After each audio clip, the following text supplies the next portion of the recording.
Let's study interference. In last semester, we have studied the principle of superposition. So, interference is nothing but a result of two wavetrains, the superposition of two wavetrains passing through a same point simultaneously. Now, we know that in superposition principle, we just add the two individual displacement of these two individual waves, which we are superimposing to get a resultant displacement of the superimposed wave. So we just add these two displacements or amplitudes. The maximum displacement is nothing but amplitude, we know this. So we just add these two amplitudes or displacement vectorially, so to produce a resultant displacement. Also we know that to get a interference fringes, to get a interference pattern, we need a same frequency of these two waves which we are adding, and also we need that these sources, that two waves sources must be coherent. So we know what is coherent, that is a constant phase difference between the two individual waves which we are interfering or superimposing.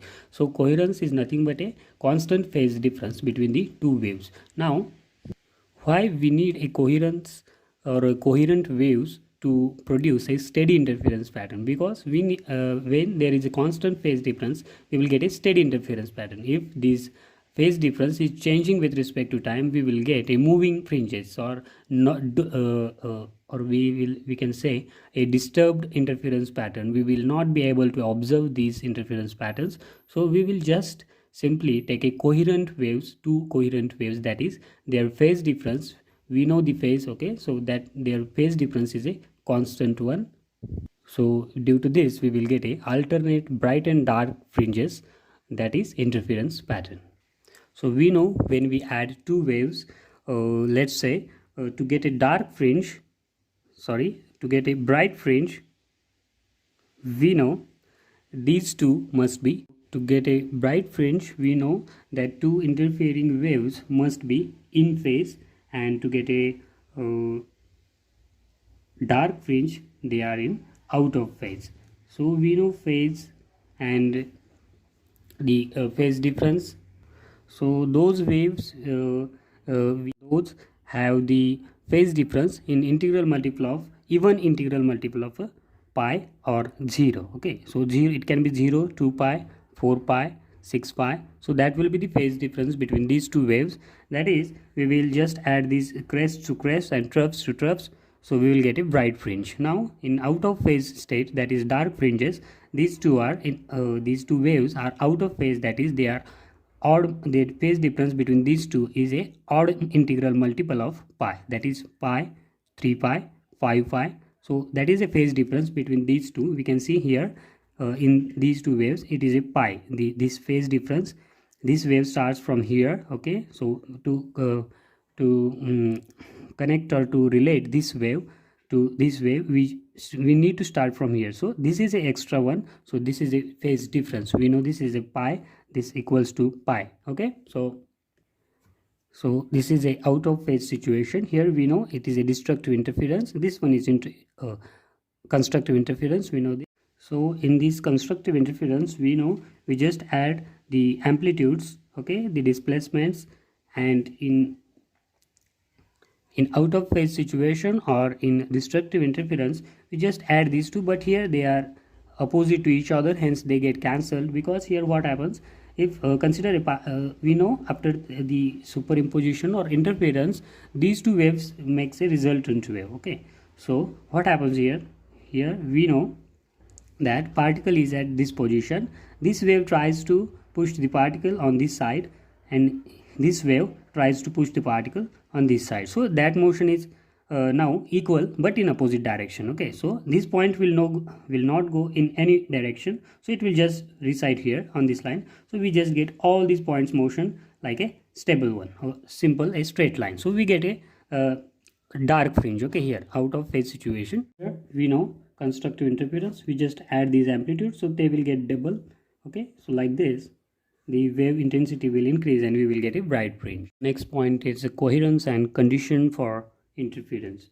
So in this point we will study what is coherence in details and which type of conditions are there for the interference. So coherence and condition for coherence is a very important point. So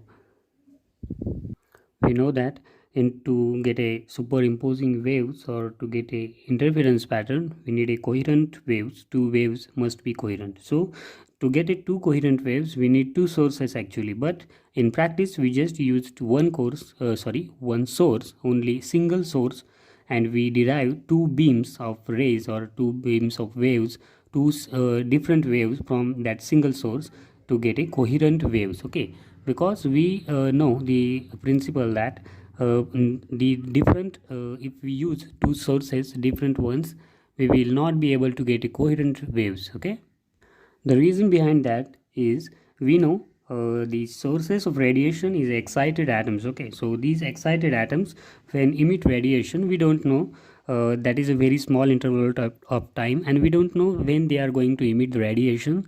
So we just have to take a single source, because consider this case here.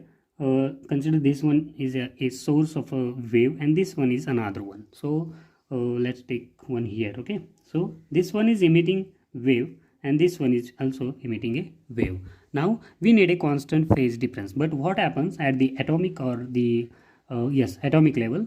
What happens, we don't know when this source is going to emit the radiation. Okay, so when we use two different ones, we will not be able to get the constant phase difference between these two waves. Okay, like this. So we will not be able to get the constant phase difference between these two. Hence we use a single source and we derive by using reflection or refraction two waves. Okay, two waves from this same source. So by this method we know this will emit a radiation. Now this radiation is divided into two parts. Okay, either by amplitude or by we know or by wavefront. Okay, so these are the two types where we will use to distinguish or to differentiate or to divide the main wave into two. So now consider a coherence time. So coherence time is nothing but when the atom will emit the radiation or the source will emit the radiation for a very small interval of time. So see, that is around 10 raised to minus 8 second. We know this. Okay.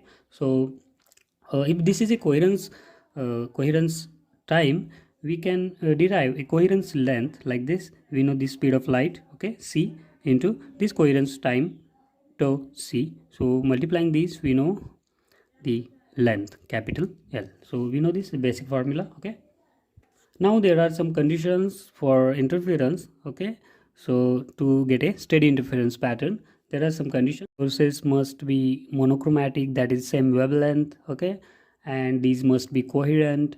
The path difference between interfering waves must be less than coherence length, and the sources must be narrow. The two coherent sources must be very close to each other. So these are the some conditions for the interference. We know this generally. Okay, so next one is there is some derivation about the superposition principle, the addition of two wavetrains. Okay, the amplitude of the addition of two amplitudes. Okay, so that is a very simple part. I will leave it to you, and then let's take a next point. You know the condition for interference, that is the two sources must be coherent. Here we get the two sources in coherence by using a single source. Okay, so now we just need to divide that single source to get a coherent two coherent sources of light. Okay, or wave. So we use division of wavefront method and division of amplitude method. In first, let's take division of wavefront. We take a reflection and refraction. Okay, so we can divide the wavefront. Let's take example of Young's double slit experiment, in which we just divide this wavefront. This experiment, we pass a single beam of light and we divide it into two sources. Okay, so these wavefronts will interfere and we will get an interference pattern like this. So we know this Young's double slit experiment. We use division of wavefront here. Okay, so we will study the next point, Lloyd's mirror, same for division of wavefront. Okay, now the next condition is division of amplitude. We will make coherent source, the sources coherent using division of amplitude. So in division of amplitude we use reflection and refraction. Using this, we just divide the incident wave into two wavetrends, but here the beam width is not altered, okay? It is not reduced. In this case, the beam width is reduced. Here it is not reduced. Here just intensity is reduced for amplitude. We can say amplitude is directly related to intensity. So we will just reduce this amplitude, and in this case, we will reduce the beam width, okay? So when we will study the division of amplitude, we will study a thin films and the thin films interference, okay, in which we will study that incident light gets partly reflected from upper surface and partly from the lower surface, so we get interference pattern.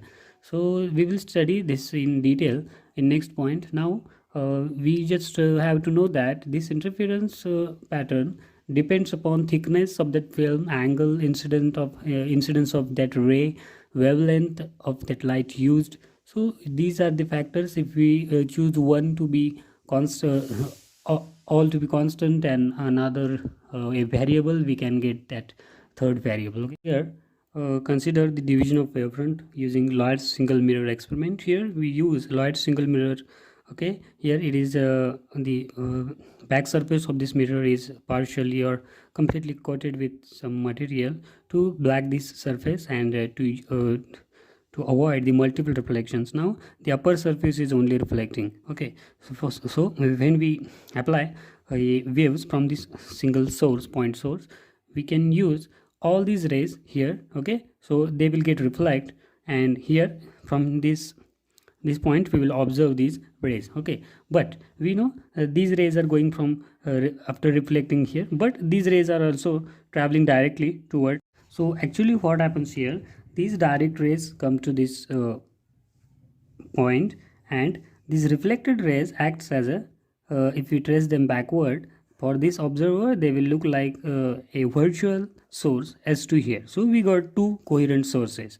Now what happens to these rays, if this there is no phase difference, we will not there is a constant phase difference, okay? But there is some phase difference between these two rays, that is direct rays, okay? Here I will draw them, the direct rays. I will draw a single one only, so just avoid the confusion, okay? Here it is a interference pattern, okay? So here these two rays are interfering. Now this ray has traveled this path, and this ray has traveled look here, this distance, this one is nothing but coming from we can imagine this is coming from this source. So this is a coherent source, so at this point we will get a interference. Now these rays are reflecting from a denser medium, which is a glass, and this is the air medium, okay? So we know when ray reflects from a denser medium, it changes its phase by pi, okay? And if it reflects from a rarer medium, it does not changes its phase, okay? So it is a phase change of pi for this, and hence we get a steady phase difference between these two rays, and we observe a steady interference pattern. Now we got our two coherent sources. What happens with this pi, when this ray reflects from this denser medium, it changes its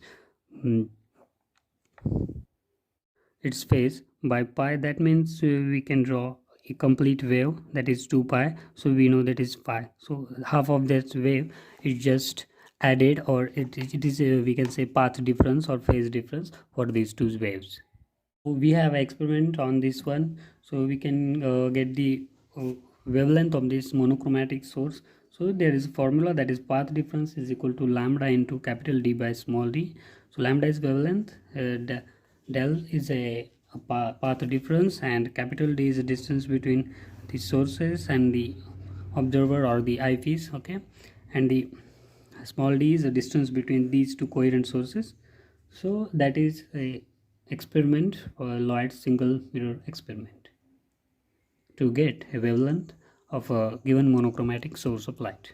Next point is a division of amplitude. We will use a thin parallel film to interfere, okay, to get interference pattern due to a light ray. Now what happens here, we take light ray A and pass it through a transparent thin parallel film, okay? This is a film, this is incident ray. Now what happens, this ray comes to this point. We are using division of amplitude, okay? You will see this, okay? So this ray comes to this point B, it gets reflected. Now we know, as this is a thin film, this the medium is changed now. Okay, so here at B, this ray BF reflects, and now when it enters to this medium, it refracts. We know this is a separate medium, this is separate medium, okay, that same medium, and this is another medium. So that thin films material, we use a refraction here. So this ray gets refracted, although this is shown straight, but this angle is not I as incident one. Okay, it is refraction, it is less one or a greater one, we can say. So it is a different one. So this ray is refracting. Now when this ray comes to this point C, it also again it reflects. Okay, we know this property of ray. Okay, so light gets reflected from this point, and again as the medium changes, it refracts. Okay, so now what happens to this point? It gets refracted again, and again it reflects from this point, it comes to here, again it refracts, again it reflects, and again it refracts. So we get a beam of these parallel rays. Okay, here like this, like BF C, and let's take point DE. So like this we get a beam of parallel rays. Now what happens with these two rays? How we get an interference pattern, or we get a dark or bright fringe of interference? What happens in practical experience? This rays angle I is very small. It actually nearest to this normal. Okay, so what happens when this ray incidents on this one and reflects back, the distance between these two is very small. It's very small as compared, like they just interfere with each other. Okay, they just superimpose onto each other. Okay, so like this from this surface and this one. Okay, so they just interfere, that is we can show like they just interfere. Consider this wave, okay, and this one wave.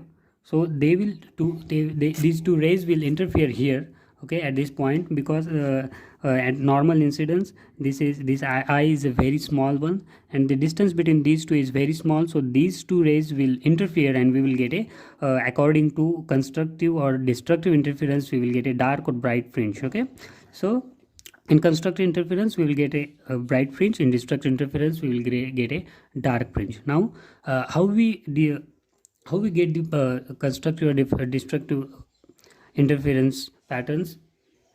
It depends upon the path difference, or the path traced by these two rays. Now we can see, if these two rays are emitted from this point and this point, they will be in phase. Okay, and there is another one factor, we will consider it later. Okay, and now just consider from this point and this point, these two rays are parallel. Okay, they we can say they traveled from this point to this point, and this point to this point, they traveled the same distance. Now what happens to this point? And here we can see this ray has traveled this path, and this ray D ray traveled this much more path. Okay, so according to this ray, this distance is extra one. Okay, we can see here, but here we have to consider that this ray also traveled this much distance. So when we find the path difference, we need to consider this distance also. Okay, and again we need to consider another phase change concept here, because when this ray reflects from this denser medium, okay, here it gets additional path difference of pi. So we also need to consider this one, or pi, or we can say lambda by 2, we know half of that wavelength. So this ray gets additional path difference of pi or lambda by 2. So this also we must include into calculation, and this rays extra path is this one, and this rays extra path is this one. So we consider all of these concepts in calculating the path difference del. So just to write the formula, mu, we know that is a refractive index of that material of thin film, and BC plus CD. Here we know this ray has traveled this much distance, extra path, so that will be the formula for path difference. That is, this ray has traveled this distance, we need to subtract the distance of this ray from this one, because it is bigger one. Okay, so we will just write the formula Bn by lambda by 2 plus. Okay, here what is happening here, n. Now we know we need to subtract this distance from this one, because this ray also traveled this much distance as compared to this one. So this ray has traveled this distance or this path, this ray traveled this much extra distance, and again here you can see this lambda by 2 is for the phase change of this wave, because it is reflecting from the denser medium. Here we cannot add the for this ray we cannot add here the phase change of pi or lambda by 2, because it is reflecting from a denser rarer medium. Okay, so it is reflecting from a rarer medium, so we cannot add, because it does not changes its phase when it light ray reflects from a rarer medium. Okay, it changes only when it is reflecting from a denser medium. So that is a additional lambda by 2 for this ray. Okay, Bn plus lambda by 2, that is a total path, extra path traveled by this Bf ray, and by this De ray, this total distance is traveled, or the path is traced. So this formula is very simple. You know all this formula. Okay, it is very simple to calculate, so I will just skip this calculation, which is very simple. You can do it on your own to calculate the path difference. Now I will just write the direct for result.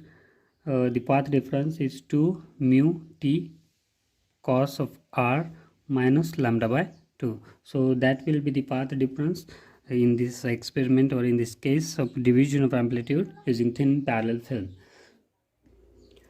So for the constructive interference, we have the condition. We know that cos of r,